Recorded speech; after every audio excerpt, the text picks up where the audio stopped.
Hello and welcome to Rocket Lab's live broadcast of our very first mission from Launch Complex 2 on Virginia's Eastern Shore. It is a beautiful sight to see Electron on the pad in Virginia with chilly but clear weather here, just 2 miles back from Rocket Lab Launch Complex 2 over on the shoreline of Wallops Island. My name is Muriel Baker and I'm here with Mission Manager Jane McNichol. Thank you for joining us for today's mission, our 33rd launch of Electron, but our highly anticipated first flight of the launch vehicle from within the NASA Wallops Flight Facility in Virginia. Now, as we approach T0, we are keeping a close eye on the upper wind levels over LC2.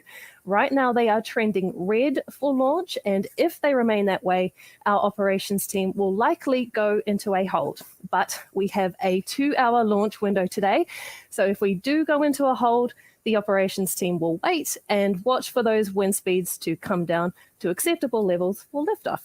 We'll keep you updated through the count, though, and on this broadcast if that happens.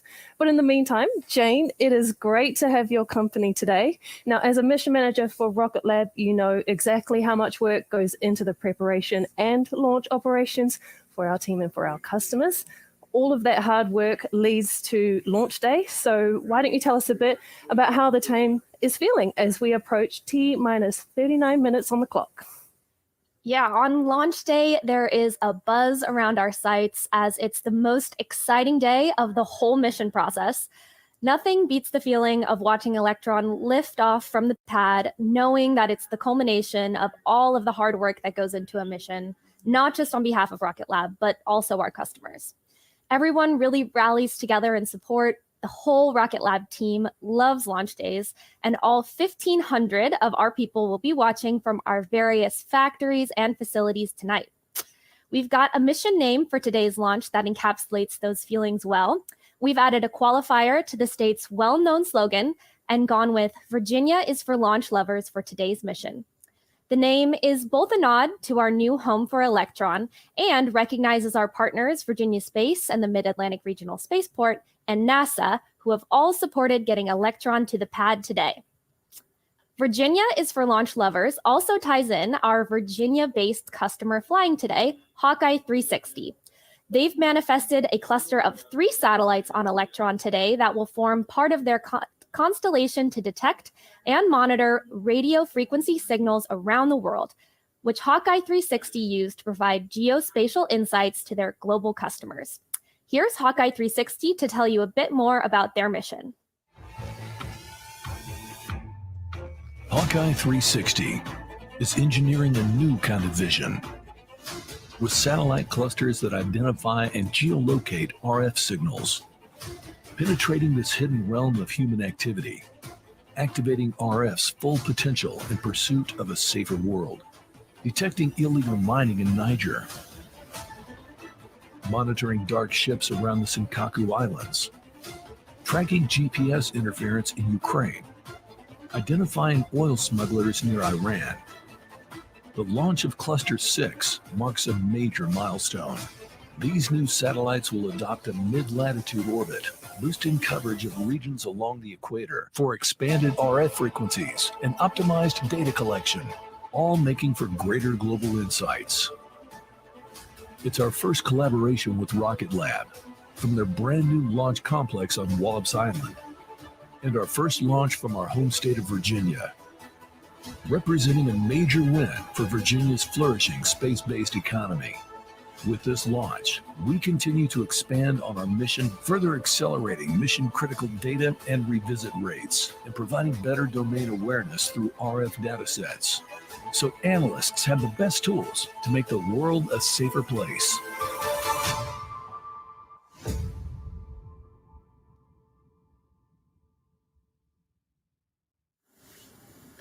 It's exciting to be launching HawkEye 360 today, and an honor to have their satellites be the first to leave our pad at Launch Complex 2. This mission will actually be the first of many with HawkEye 360, who last year signed on for 3 Electron launches, starting with today's launch in their home state, followed by 2 from our Launch Complex 1 in Mahia, New Zealand. Altogether, Electron is set to deliver 15 of HawkEye's satellites to low Earth orbit between now and 2024 to support the growth of their constellation. While Jane and I are here across the marsh from Launch Complex 2, further down the road is Rocket Lab's Integration and Control Facility, or ICF, from where our Electron launches from Virginia are managed by our team of operators. This is where our team monitors pad and launch vehicle readiness in the lead up to launch. They are working alongside range partners NASA and officials from the Mid-Atlantic Regional Spaceport, or MARS, and the FAA. Shortly, they'll begin their status poll of how launch operations are tracking for an on-time liftoff at 6 p.m. local time, or 2300 UTC. Now, that poll comes in at T-minus 35 minutes to launch, which we are coming up to now. So let's switch over to the audio channels and listen in to our launch director at the ICF run through that poll.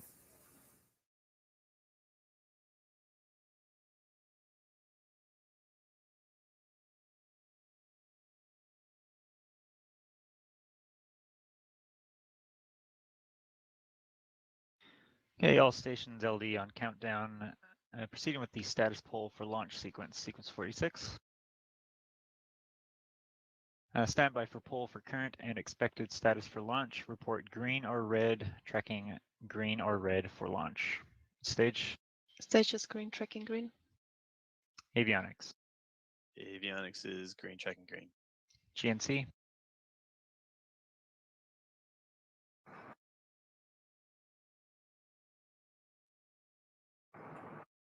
Sorry, repeat, please. Yeah, GNC, just looking for a status for launch. Report green or red, tracking green or red for launch.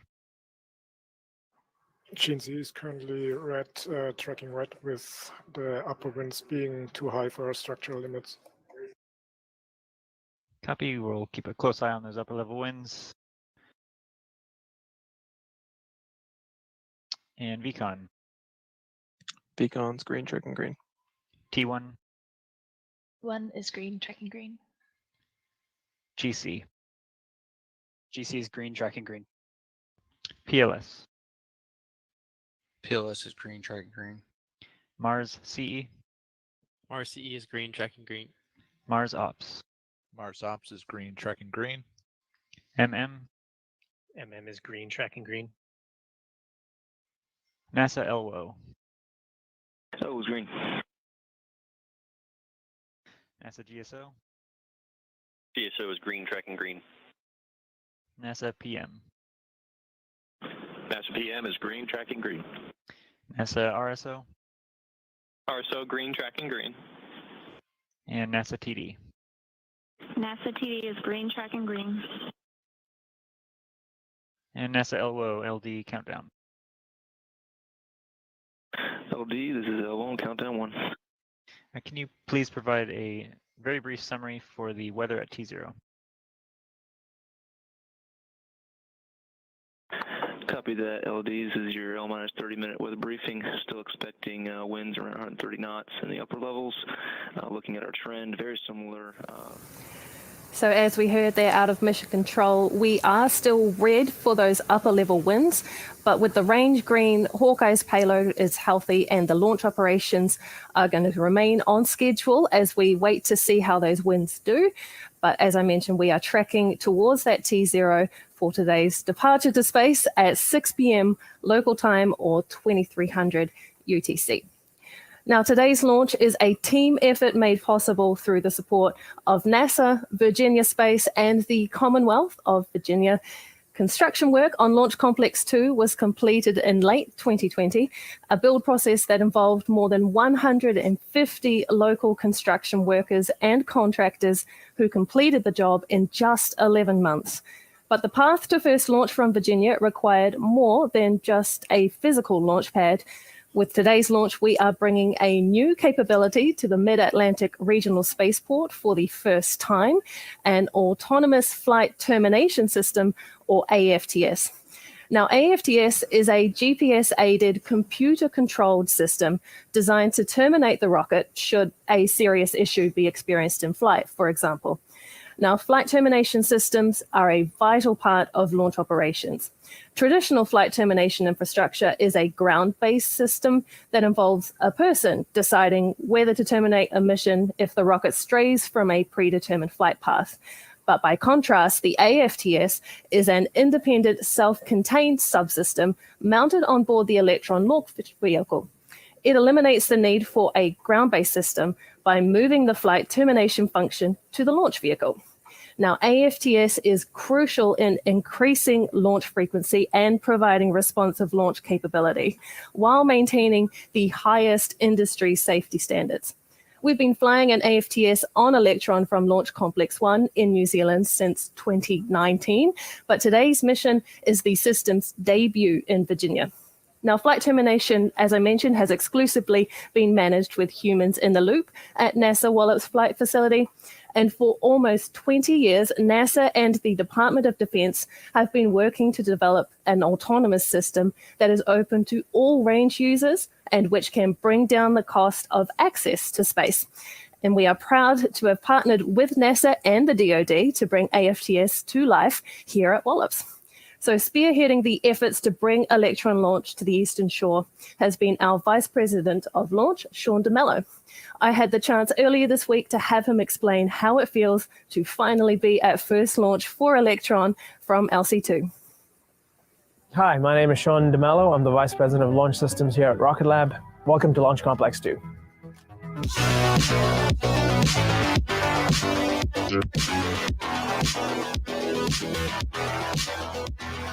We selected Wallops as a location for Launch Complex 2 because of its high launch availability, the strong support from our partners in NASA Wallops and Virginia Space, and incredible support from the state of Virginia to bring this new launch capability to the Eastern Shore for the nation. In under 11 months with our partners in Virginia Space, we built Launch Complex 2 that includes all the critical infrastructure to support the launch of Electron. In addition to the launch pad, we've also built the integration and control facility about 8 miles from the launch pad itself. This facility supports parallel processing of multiple electrons, multiple clean rooms for payload processing, as well as houses our mission control team.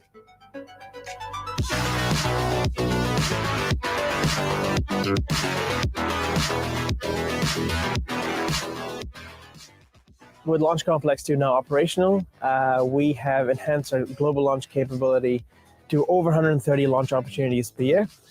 This provides small satellites unrivaled flexibility to get to orbit. This launch has been a long time coming. The Rocket Lab team has worked incredibly hard across engineering, operations, safety, regulatory, and compliance to make this all happen. We also have worked hand in hand with our partners in NASA Wallops as well as Virginia Space to make this a reality. So we're looking forward to seeing this rocket lift off.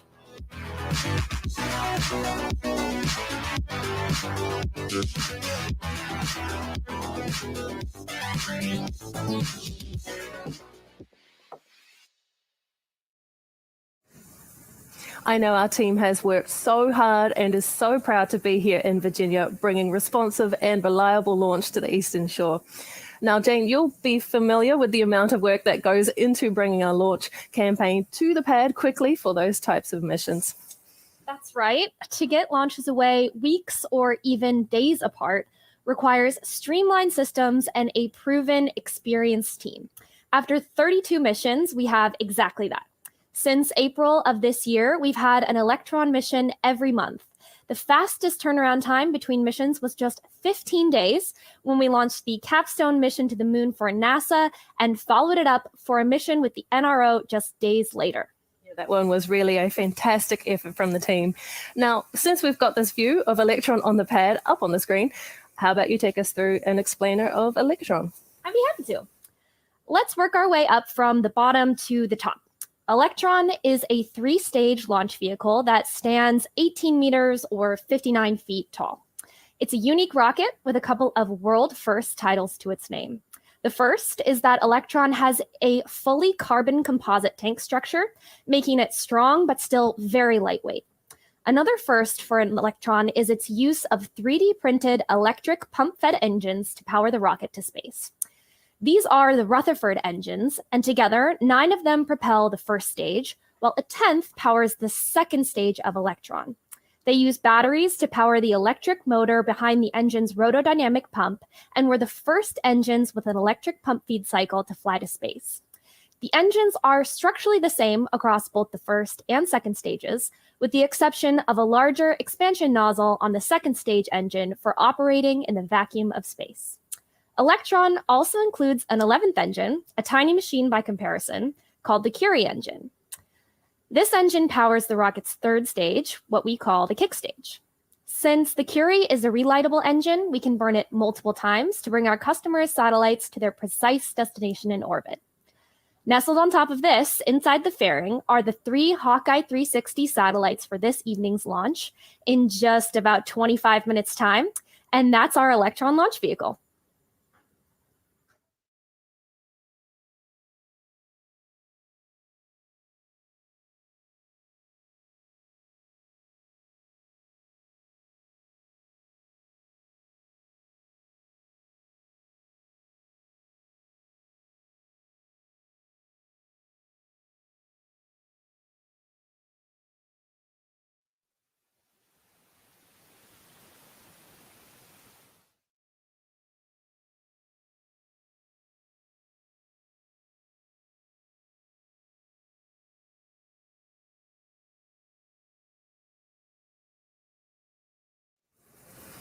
It's a chilly winter evening out here in Chincoteague, but for myself at least, and I'm going to hazard a guess and say for Jane as well, we couldn't miss the chance to watch Electron's liftoff from across the marsh in person.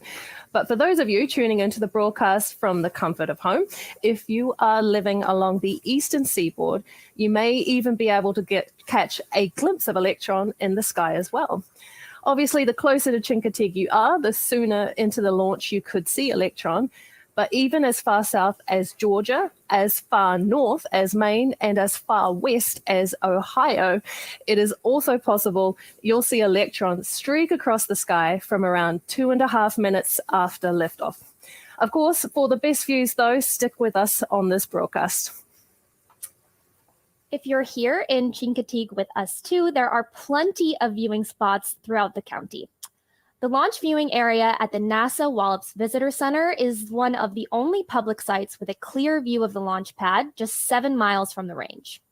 Once we're off the pad, though, you'll be able to see well from Chincoteague Island, including the Robert Reed Waterfront Park located on Main Street, south down Main Street to Curtis Merritt Harbor, and the bike trail near the Museum of Chincoteague Island.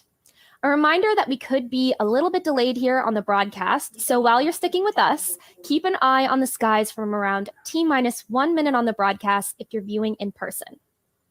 Now, a lot of different departments across the state of Virginia have come together to get Electron to the pad for its debut launch from LC-2. Between Virginia Space, NASA, and Rocket Lab, this is a joint effort that marks a new beginning for commercial space on the Eastern Shore. Let's hear more about what it took to get to the pad today. This represents a historic moment in our history, in the long and storied history of Wallops, with over 16,000 rocket launches. The Starling launch today represents a new era of resilient and responsive access to space. That kind of capability, to offer that to our nation, to offer it to the commercial sector, to be able to put satellites into orbit. It's an exciting opportunity for not only the commercial aspect, but also for the nation. Bringing together NASA's engineering with our autonomous flight termination system, enabling and supporting Rocket Lab and the Electron launch vehicle, along with our partners in Virginia with the Mid-Atlantic Regional Spaceport. The AFTS serves as a springboard for increasing the cadence of launches while providing a safe launch where it doesn't rely on human beings. It reduces costs and then allows us to launch more frequently, increasing our efficiency, not just at Wallops, but at all ranges across the United States. So flying with AFTS from Wallops opens a whole new capability for rapid response, rapid succession, and lessens the mission time support to spool up for a mission. So we're very excited to demonstrate this here at Wallops for the very first time. integration effort and all the supporting effort has been a tremendous load of work from the team to make it happen. And we are here. We finally have made it, and very proud of the team for the work they've put together to make AFTS happen. We are most thrilled that we were actually able to build LC2 pad. We built it from groundbreaking to full operational status in 11 months. Now to be able to see a rocket actually launch off of the pad upon which we built. So working here at Wallops with NASA team and Virginia Space team, I feel like it's a unified team. Whether you're wearing a blue shirt or a black shirt or whatever color and whatever lapel pin, we're one unified team.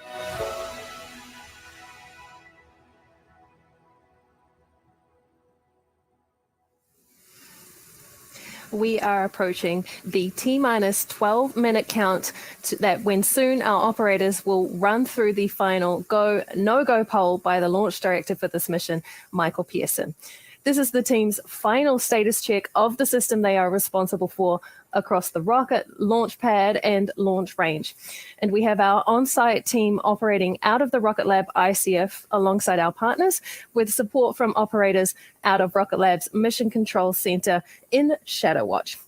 Now let's start with our operators in the ICF so you can have an overview of who is in charge today. Starting with the front row closest to the screens, there sit our partners, including NASA and the Mid-Atlantic Regional Spaceport, from the left to right, with our launch regulator, the FAA, on the end.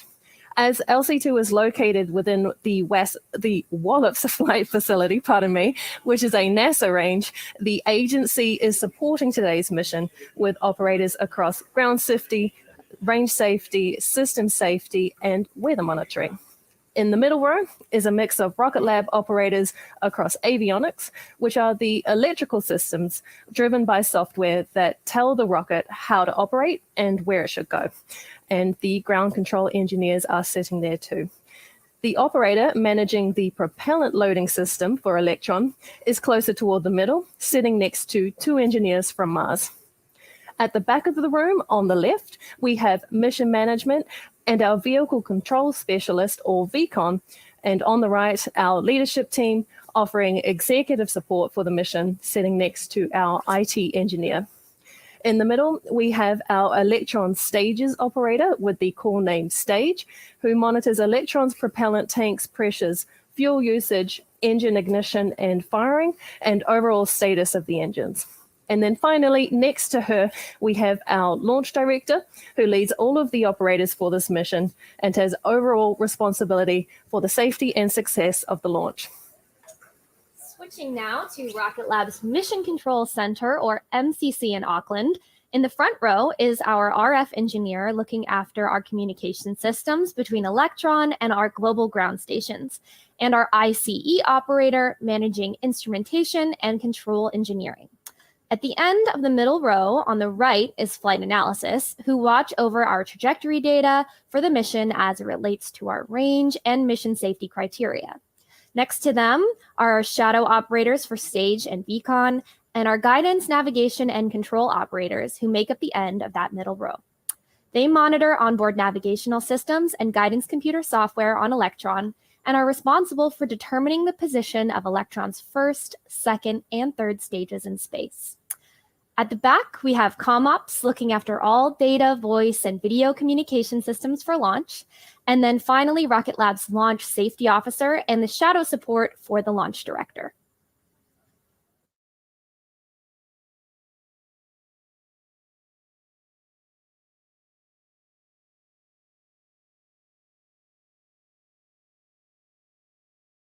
Avionics LD countdown. LD avionics. Can you confirm the stage 2 umbilical POF is nominal? Confirmed.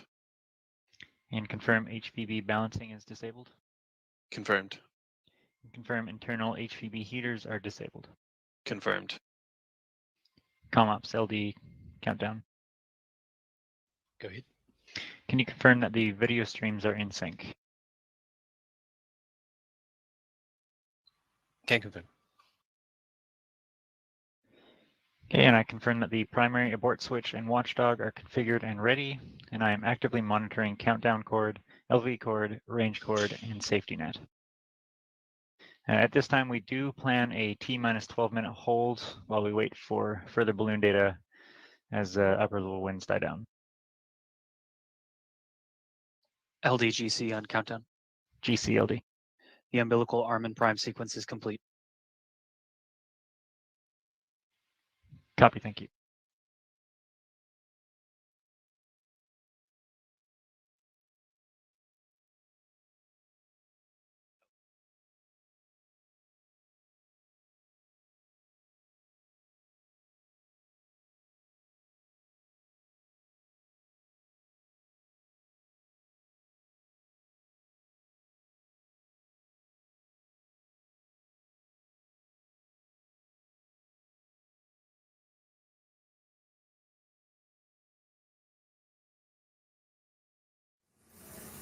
So just confirming what we heard there out of mission control.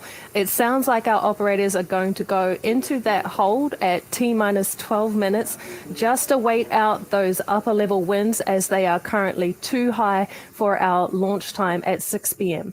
So again, just to repeat, we will go into that hold at T-minus 12 minutes. And as we get more updates out of mission control, we will share them with you here.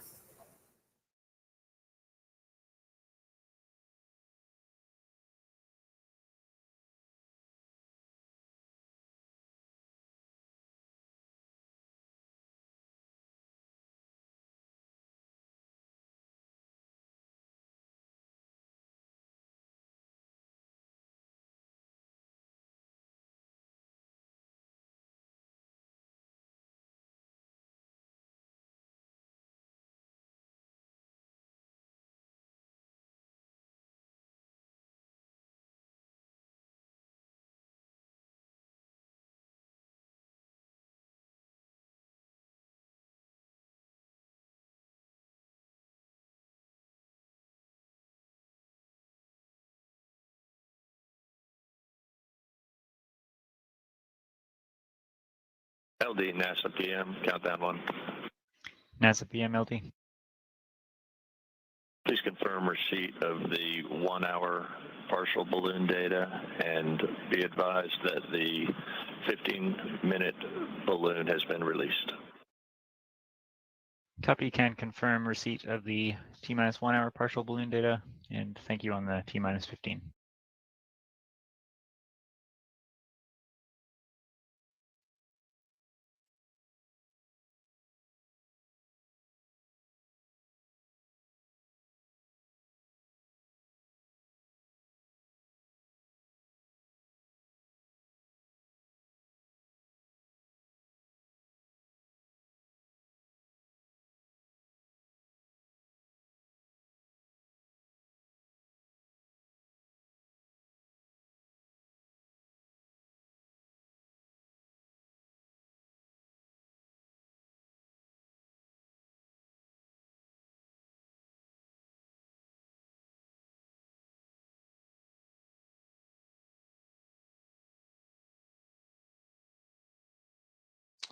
LD, Vicon, countdown.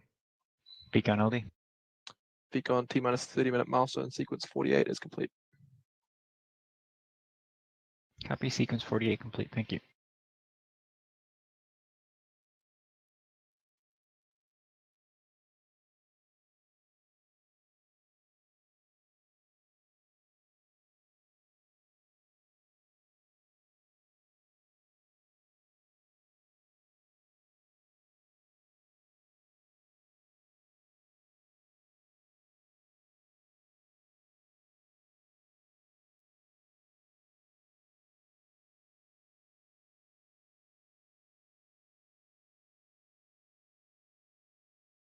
And all stations, just note that we have just reached the T-minus 12-minute hold. We will be holding at this point for further balloon data, and we'll update as soon as I can.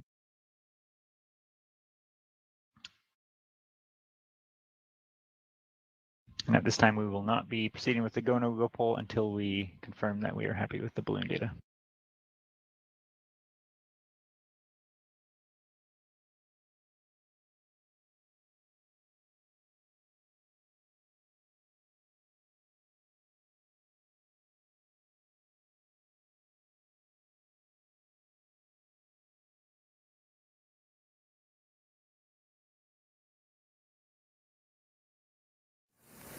Okay, as we heard it there from Mission Control, those upper level winds are expected to be out of bounds at the T06 p.m. liftoff time, and we have gone into a hold to wait for that additional weather balloon data. So as we wait for that hold, we'll be going into a hold here ourselves on this broadcast too, but we will come back and share updates from Mission Control as we receive them.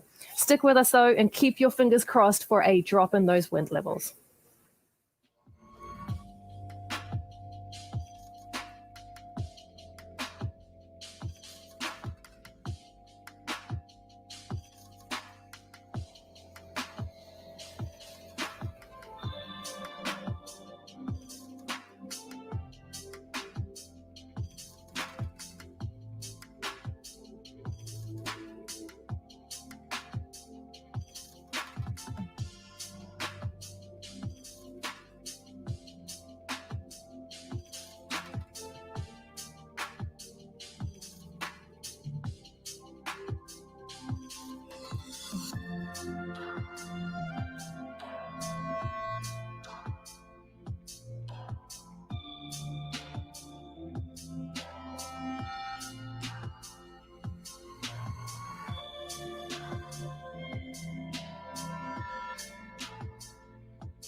Hello, this is Jane McNichol with Rocket Lab here at Launch Complex 2.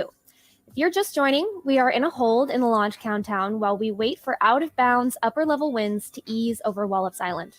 We've had a clean run through the count so far with all systems on Electron and the launch pad green for launch. The HawkEye 360 payloads also remain healthy and clear for liftoff. It's just those pesky upper-level winds we are waiting on now.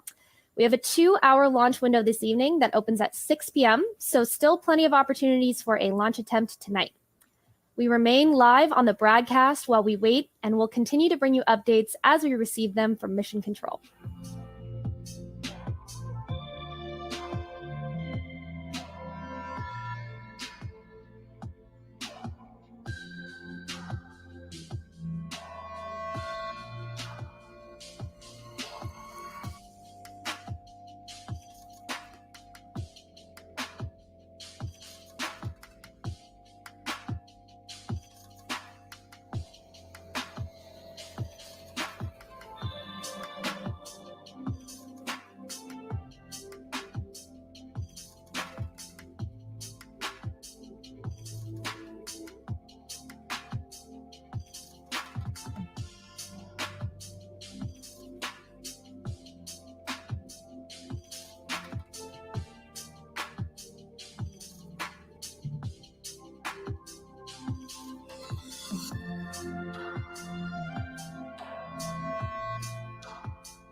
LD on countdown 1.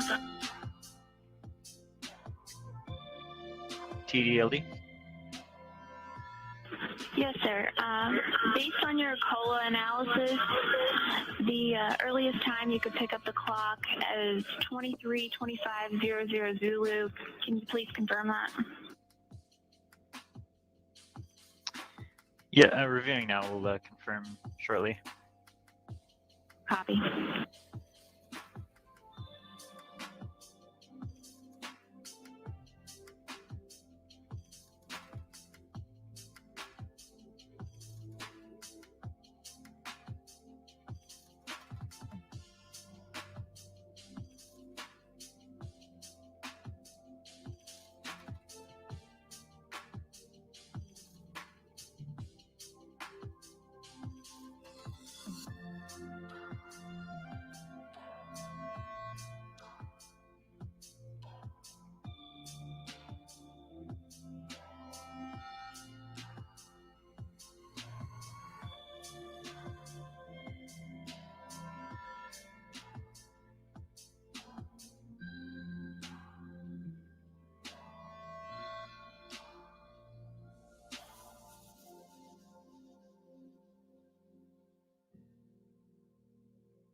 It's Muriel Baker with Rocket Lab here.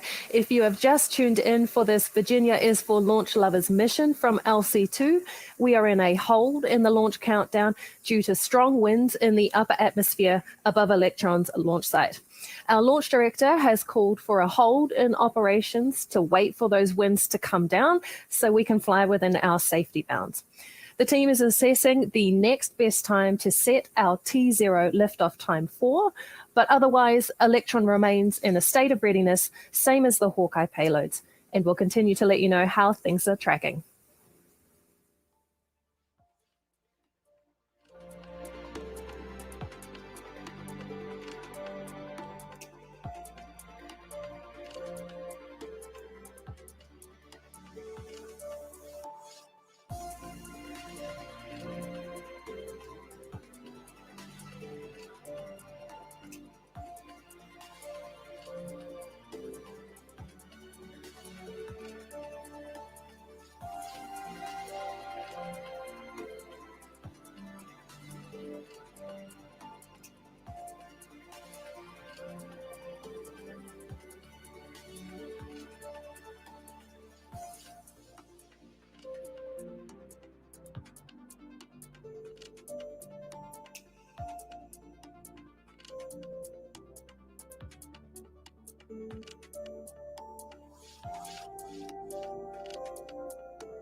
Now, tonight's mission might be from a NASA range, but it's not a NASA payload.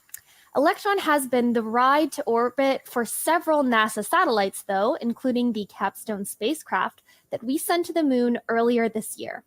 While we wait for these upper-level winds to ease off, let's look back at that mission.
Incredible, exciting news there from Mission Control. We have had confirmation that the Hypercurie engine lit up and fired Photon and Capstone on its ballistic lunar trajectory toward the moon.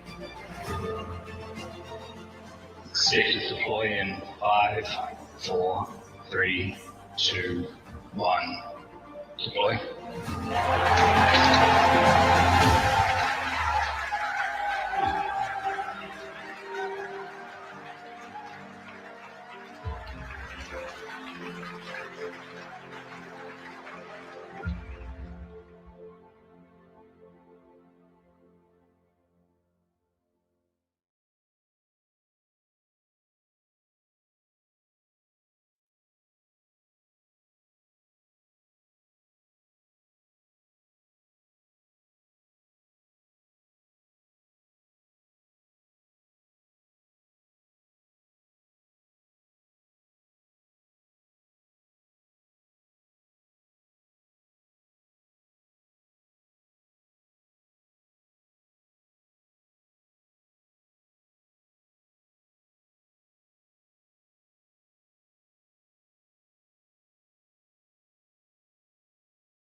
If you are just tuning into tonight's launch, you'll have noticed Electron is still on the pad, and that's thanks to some strong upper-level winds keeping us grounded for now.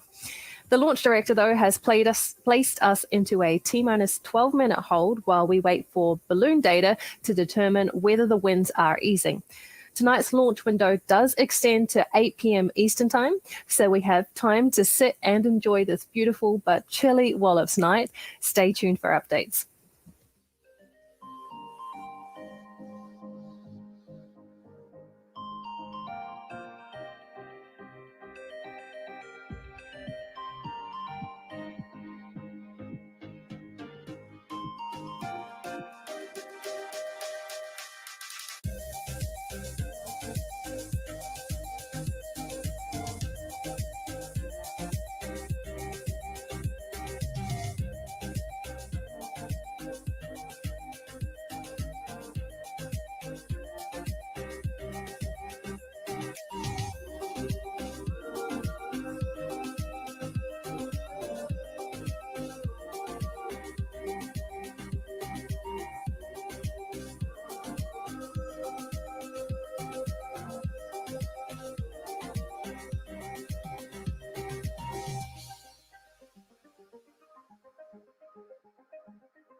A reminder, while you're here with us on the broadcast, as we await liftoff, we are also waiting for upper level winds to die down so that we can launch safely.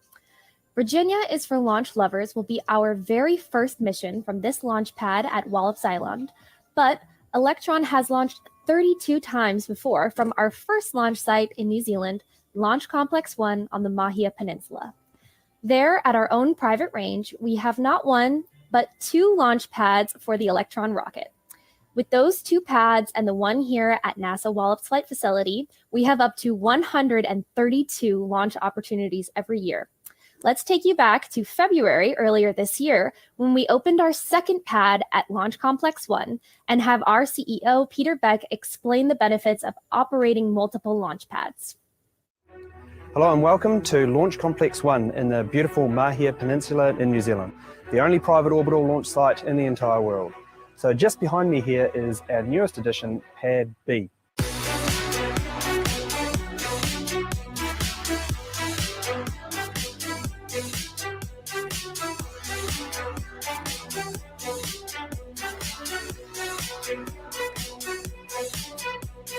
What we're doing here with Pad B is essentially doubling our launch capacity. The ability to launch and our launch cadence is essentially doubled by having an additional pad.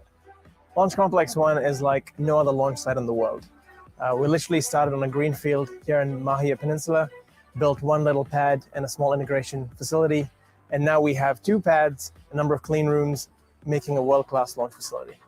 We created a launch complex that was capable of launching once every 72 hours to a range of inclinations, right from mid-inclination, about 30 degrees, all the way to sun-synchronous orbit, all from Launch Complex 1. For us, it's really important to have launch pads in both hemispheres of the planet. So we have 2 launch pads in the southern hemisphere, 1 launch pad in the northern hemisphere. For our government customers, it's really great to be able to have that flexibility and that access where they don't have to leave US soil to launch out of LC2.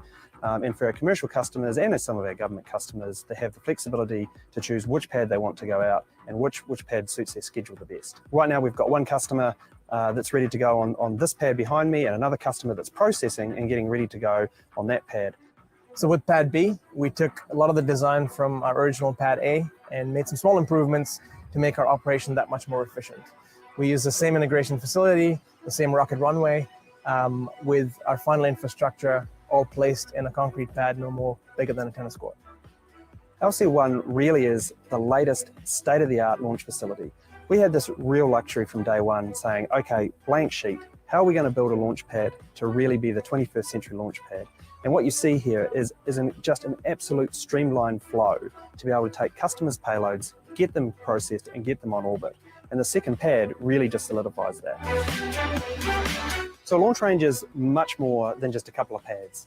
Out at LC1 here, you see multiple clean rooms that enable us to process multiple customers at one time. Up the top of the road there, we have range control where we are in charge of the entire range. We don't rely on any government range, any government assets, AFTS systems, tracking dishes, everything. It's all owned and controlled by Rocket Lab. Having Pad B really means we can eliminate pad recycle time, which enables us to just do launch after launch and just pace them one after the other.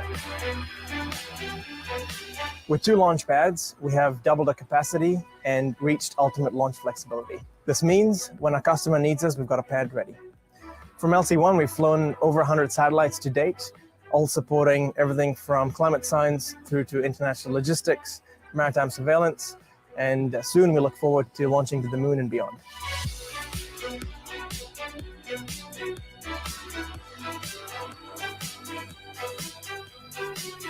Launch Complex 1 has become the gateway to space for small satellites.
While rockets are the aim of the game today for our first launch from LC2, earlier in the year, our team in Albuquerque recently delivered solar panels for NASA's Gateway Power and Propulsion Element. We sat down with some of the team to hear their thoughts.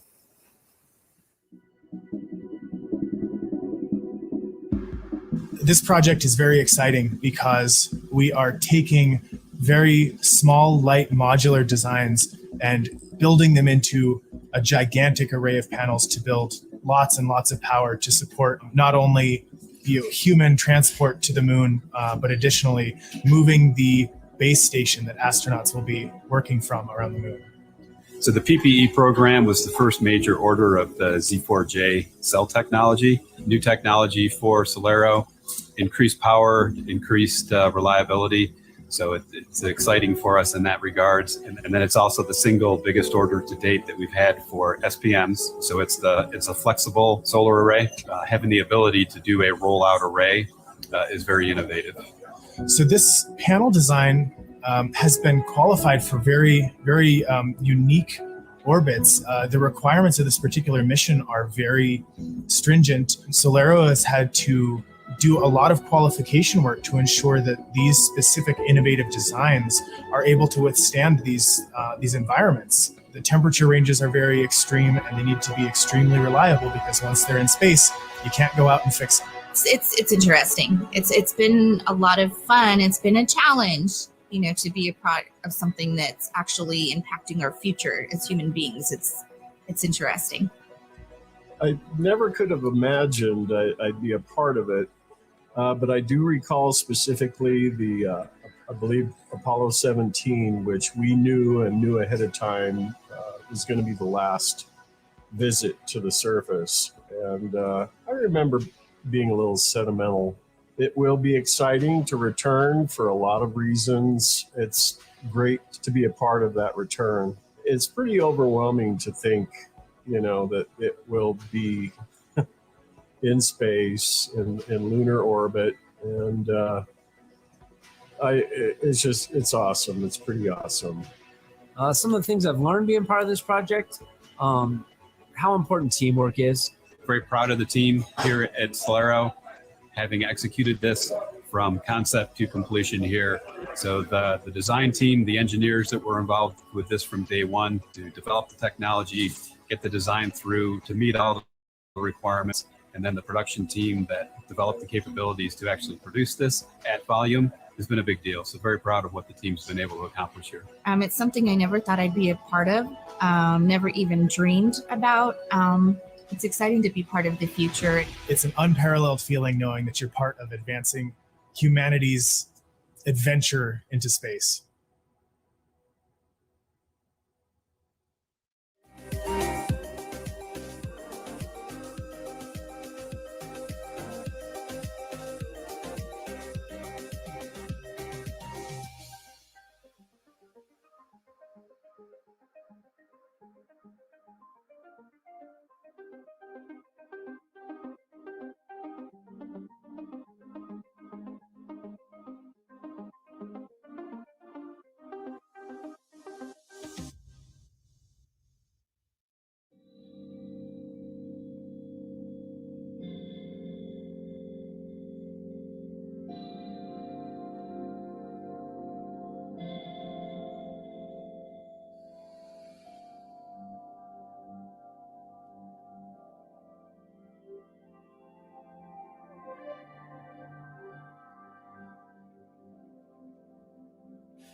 Hello again. We are continuing to wait for strong upper level winds to come down during tonight's launch window for Virginia is for launch lovers. It has just gone 6:56 p.m. local time, which means we have another hour or so to be able to launch tonight's mission. And Electron is standing by and ready to fly from the pad with our mission partner, HawkEye 360, a radio frequency analytics provider from right here in Virginia. Now, with our state-based customer and our launch pad here on Wallops Island, Virginia really is for launch lovers. And if you see yourself amongst the team launching satellites on Electron, and in the future on our much larger rocket Neutron, then there is a place for you. Here's more about the available opportunities right here in Virginia. 10, 9, 8, 7, 6, 5, 4, engines go, 2, 1. Lift off, the vehicles get the pad. We're creating a lot of new things here, right? So we're kind of pioneering the future, and it's really how much do you want to get involved? How much do you want to learn about something? And it seems like the opportunities here are really just endless. Having one another's back is one of our core values, so we try and work together as a team to deliver exceptional results. Cultural impact was something that really drew me. It's like, we're here because we like to be here and we don't want to leave and we want to build things that are amazing. I feel very honored to be part of this project. Every mission, it's a challenge, but it's just so rewarding as a professional and as a woman to be part of it. If you want to learn about something, you could always just approach someone within the company and learn about it. That kind of goes to the culture here as well, because we're all really close here. I consider the people I work with here some of my best friends. Yeah, I really look forward to showing up every day, and I learn a lot from them too. Everybody here is just brilliant. Collaboration is key, right? When you're doing innovative things, it's just ultra important that everybody's communicating effectively and on the same page and working well together. But we often force the communication. We send people to New Zealand folks come here, right? We want to make sure that we have constant communication through the design phase into production, and that comes from the people. I think that's actually part of the reason why I really like the small company feel, right? Because it's easy to recognize all of the effort that you put into your work, and that allows for actual movement within the company. I will have to say this is the first time that I feel happy every day working. I love the culture of this place, the people. It's bright, it's amazing, but they're very humble. And I will have to say that starts from the CEO. Peter, as a CEO, he's not only the technical lead, but the personnel lead as well.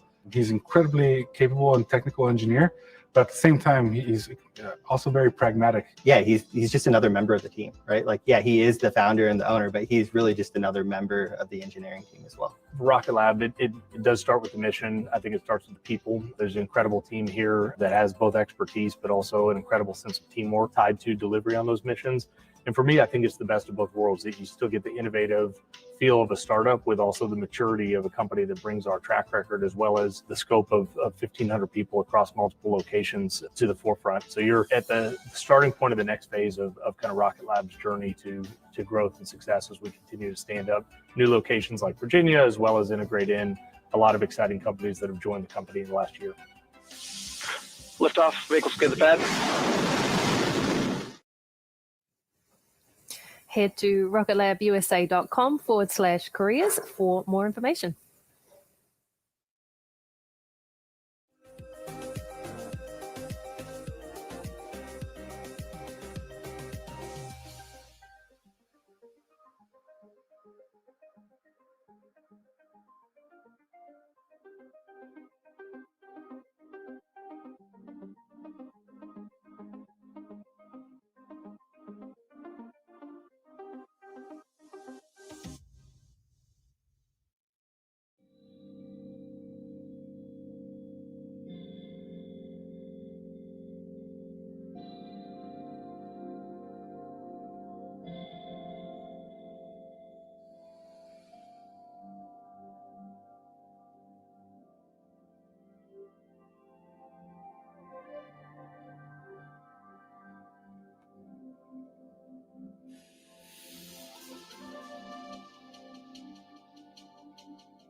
A quick update from Rocket Lab Mission Control. We do remain in that T-minus 12-minute hold for upper level winds, but we are also receiving updates of a vessel approaching the exclusion zone. So range teams will be dispatching folks to keep the boat in the safe zone away from the launch corridor. But this is just a friendly reminder to stay clear of safety zones on launch day, please. No one wants to scrub for that.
A quick update from the launch team here.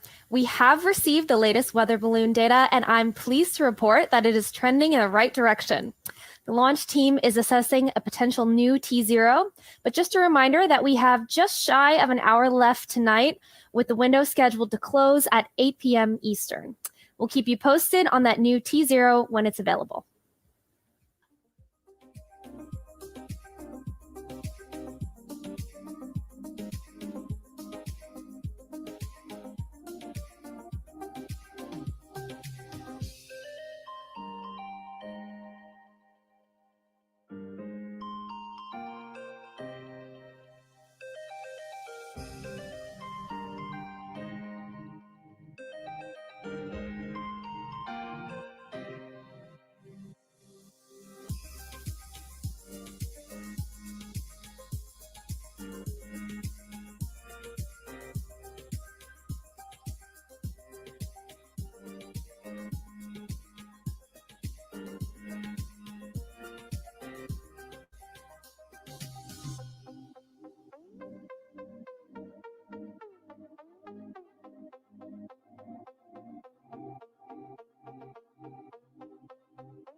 Thanks for sticking with us on the broadcast for tonight's mission. Virginia is for launch lovers. In case you missed it, just a few moments ago, we got the report from Mission Control that the upper level winds are trending down in the right direction. That means we may have an opportunity for liftoff during tonight's launch window, which remains open until 8 p.m. Eastern Time. The operations team are working through the logistics for that right now and will let us know if a new T0 can be set shortly.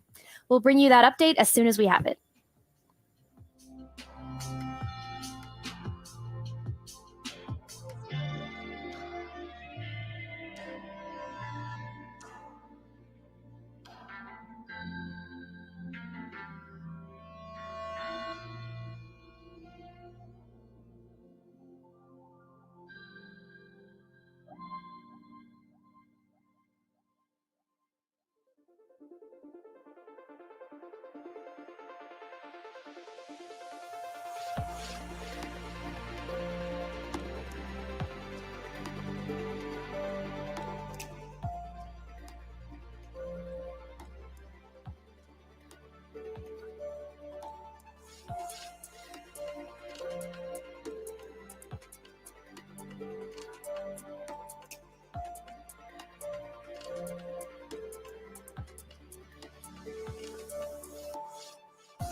Good evening from Launch Complex 2 on the chilly eastern shore of the United States. As you may have noticed, we're currently in a hold at T-minus 12 minutes due to our favorite nemesis, upper level winds. Earlier, we heard from operators they were seeing winds trend in the right direction for potential liftoff towards the end of the window, which we have open until 8 p.m. Eastern or 0100 hours UTC. We'll keep you updated as we learn more information from Mission Control.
Hello from LC2. As you can see at the bottom of the screen corner there, we have the time ticking down from T-minus 22 minutes. That is the last possible opportunity we have for this launch window tonight, but we are still waiting for those strong winds to die down up above Electron on the pad there. So just to reiterate, that clock is ticking down to our last possible opportunity while we wait for an update from Mission Control. Targeting a T0 of 7:59:58 local. That is our last opportunity. We are still monitoring upper level winds. It is still borderline, but we're doing everything we can here.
Avionics, LD countdown.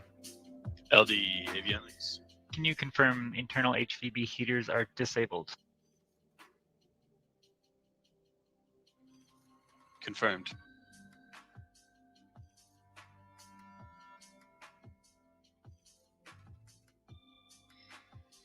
Copy, and can you confirm that the stage 2 umbilical POF is nominal?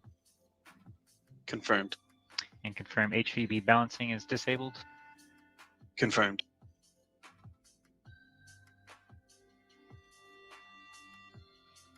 And ComOps LD Concord. Sorry, countdown.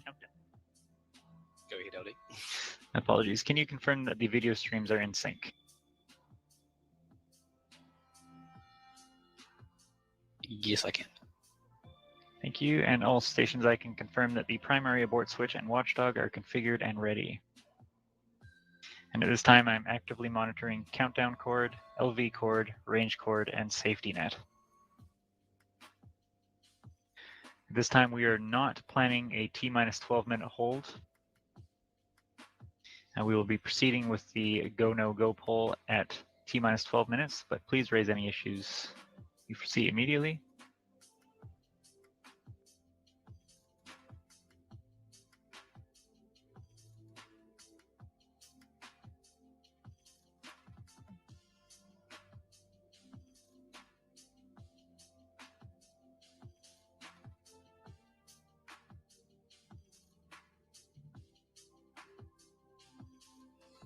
And at this time, the T-minus 18 minutes check sequence is complete.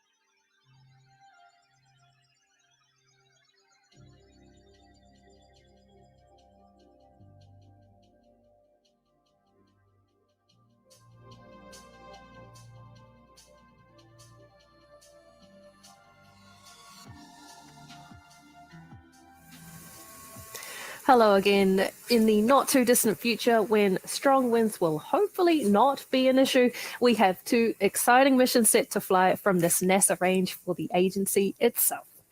The mission names are TROPICS, and that stands for Time Resolved Observations of Precipitation Structure and Storm Intensity with a Constellation of Smallsats.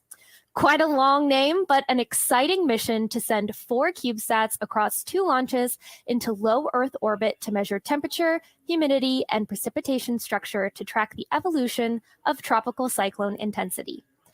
These missions are set to launch in the middle of next year, and we cannot wait to see another few Electrons on the pad in quick succession.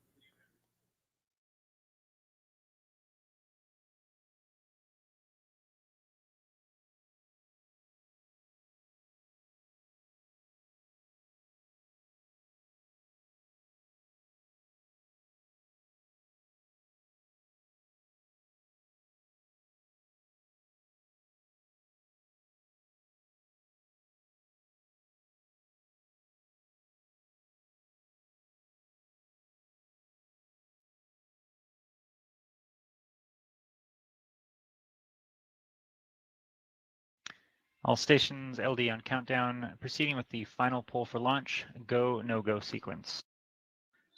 Stage. Stage is go. Avionics. This is go. GNC. GNC is no-go. GNC is no-go for upper level winds. Copy. VCon. VCon's go. T1. Let's go. GC. GC is go. PLS. PLS is go. Mars CE. Mars CE is go. Mars Ops. Mars Ops is go. Mars 1. Mars 1 is go. NASA GSO. GSO go. NASA RSO. RSO is go. MM. MM is go. LD SUP. LD SUP is go. And NASA TD. NASA TD is go.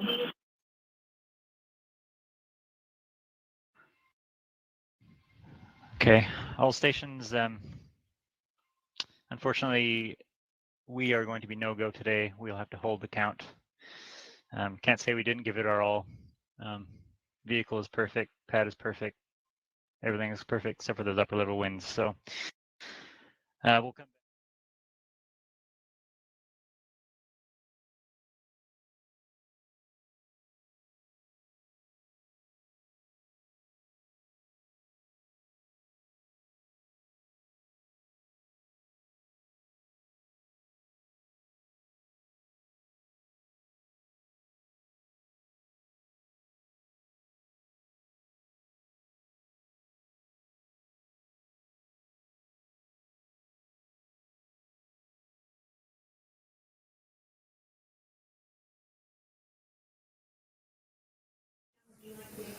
Hello again from Launch Complex 2.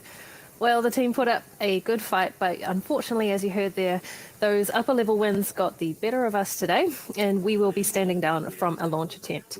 We do, though, have a backup opportunity tomorrow, so we will see you back here then. Thanks for joining us for today's attempt. We look forward to bringing you the liftoff of Virginia is for Launch Lovers very soon.